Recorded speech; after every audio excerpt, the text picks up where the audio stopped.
ఆంధ్రప్రదేశ్‌లో పోలింగ్ అయితే స్టార్ట్ అయింది. ఓటర్లు భారీగా పోలింగ్ కేంద్రాలకి తెల్లవారుజామున 7 గంటల ప్రాంతానికి చేరుకొని భారీ సంఖ్యలో అయితే ఓటింగ్ అయితే నమోదు చేసుకోవడం జరుగుతుంది. గత 2019 ఎన్నికల్లో 79.8% పోలింగ్ అయితే ఓటింగ్ అయితే నమోదైంది. 24 ఎలక్షన్స్‌కి ఈ పోలింగ్ శాతం 83%గా నమోదవ్వచ్చని ఈసీ అయితే అంచనాలకైతే వచ్చింది. ఇలా ఓటింగ్కి వచ్చే వాళ్ళు వృద్ధులు కానీ, వికలాంగులు కానీ, అంధత్వం ఉన్నవాళ్ళు మొత్తం అన్ని విధాలుగా హెల్త్ ఇష్యూస్ ఉన్నోళ్ళు కూడా ఇక్కడ అన్ని ఏర్పాట్లు అయితే చేయడం జరిగింది.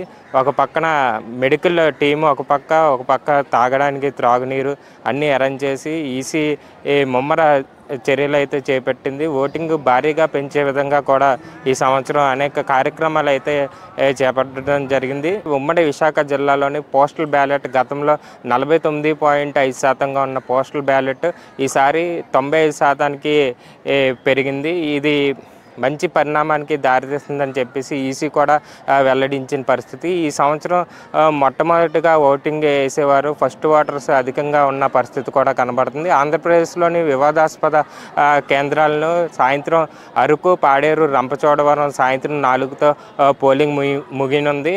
అక్కడ అదనపు బలగాలని సిఆర్పిఎఫ్తో పాటు రాష్ట్ర బలగాలను కూడా ఉపయోగించినట్లు తెలుస్తుంది. అలాగే పాలకొండ, సాలూరు వంటి ప్రాంతాల్లో సాయంత్రం 4-5తోనే పోలింగ్ ముగినుంది. మిగతా అన్ని ప్రాంతాల్లో సాయంత్రం 6 వరకు అయితే పోలింగ్ జరగబోతుంది. తెల్లవారుజామున 7 నుంచి మొదలైన పోలింగ్ సాయంత్రం 6 వరకు అయితే జరగబోతుంది.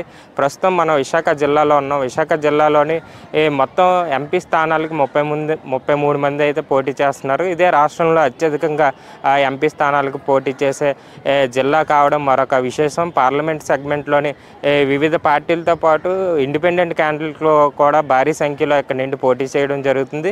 ప్రస్తుతం చూడొచ్చు మనం జనాలు భారీ సంఖ్యలో అయితే క్యూల్లోనే ఉన్నారు. భారీ సంఖ్యలోని ఓటింగ్ చేయడానికి అయితే వచ్చారు. మే 13 కావడంతో ఎండలు తీవ్రంగా ఉన్నప్పటికీ యువత మరియు అదే వృద్ధులు ఓటింగ్ కేంద్రాలకు అయితే వచ్చారు. ఈ సంవత్సరం ఈ టర్మ్ చాలా అత్యధిక సంఖ్యలో ఓటింగ్ పాల్గొనే అవకాశం అయితే ఉంది. ప్రస్తుతం ఉన్న రాజకీయ పరిస్థితుల్ని తమ ఓటు హక్కు ద్వారా మార్చడానికి ఫస్ట్ టైం ఓటర్లతో పాటు యువత మరియు వృద్ధులైతే తమ ఓటు హక్కుని అయితే వినియోగించుకున్నారు. 7 గంటలకి ఓటింగ్ అని వెళ్ళిన వారు కనీసం 10 అయినప్పటికీ ఈవీఎం మిషన్లు పనిచేయకపోవడంతో ఓటర్స్ అయితే అక్కడక్కడ ఇబ్బంది పడినట్లయితే తెలుస్తుంది. ప్రస్తుతం 1,06,000 ఈవీఎం మిషన్లు అయితే ఈ ఓటింగ్కి అయితే ఉపయోగిస్తుంది ఎలక్షన్ కమిషను.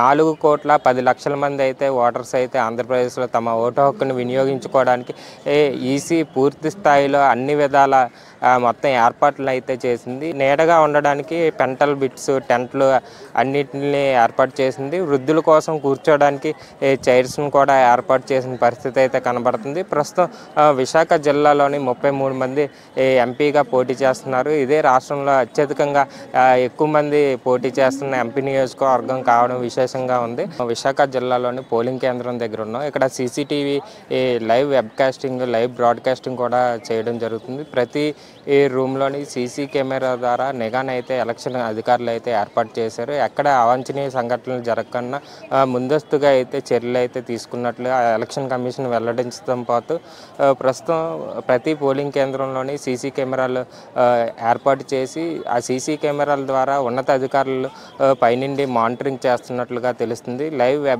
వెబ్ బ్రాడ్కాస్టింగ్ అయితే జరుగుతుంది. ప్రతి కేంద్రాల్లో సమస్యాత్మక కేంద్రాల్లో అదనపు సిఆర్పిఎఫ్ బలగాలను మోహరించినట్లుగా ఇప్పటికే ఈసీ వెల్లడించింది. మీ పేరేంటి? పృథ్వీన్. మీరు ఫస్ట్ టైం ఓటేయబోతున్నారా? First time. ఎలా అనిపిస్తుంది? ఫస్ట్ టైం ఓటేస్తున్నారు కదా ఎలక్షన్స్లో, మీకు ఏ విధంగా అనిపిస్తుంది? చాలా బాగుంది. ఓకే, ఫస్ట్ టైం కాబట్టి ఇప్పుడు ఎలాగేసామో కొంచెం ఒక ఐడియా అనేది వస్తుంది మాకు. ప్రెజెంట్ పాలిటిక్స్ చూస్తున్నారు కదా, మీకు ఏ విధంగా అనిపిస్తుంది ఇప్పుడున్న పాలిటిక్స్? ఇప్పుడున్న పాలిటిక్స్ బట్టి కొద్దిగా అయితే అలాగా మాకదే పెద్దగా ఐడియా ఉండదు యూత్ కాబట్టి. ఏం చేస్తుంటారు? నేను డిగ్రీ అన్యా, అంటే డిగ్రీ కంప్లీట్ అయ్యి ఇప్పుడు పీజీ చేస్తున్నాను, ఎంబీఏ. ఎలా ఉంది యూత్కి ఎంప్లాయ్మెంట్ కానీ ఎడ్యుకేషన్ కానీ స్టేట్లో ప్రజెంట్? అంటే ప్రస్తుతానికి ఎవరికి జాబ్స్ రావట్లేదు. దాని దృష్టిలో పట్టుకొని ఇప్పుడు ఓటు వేయాలి.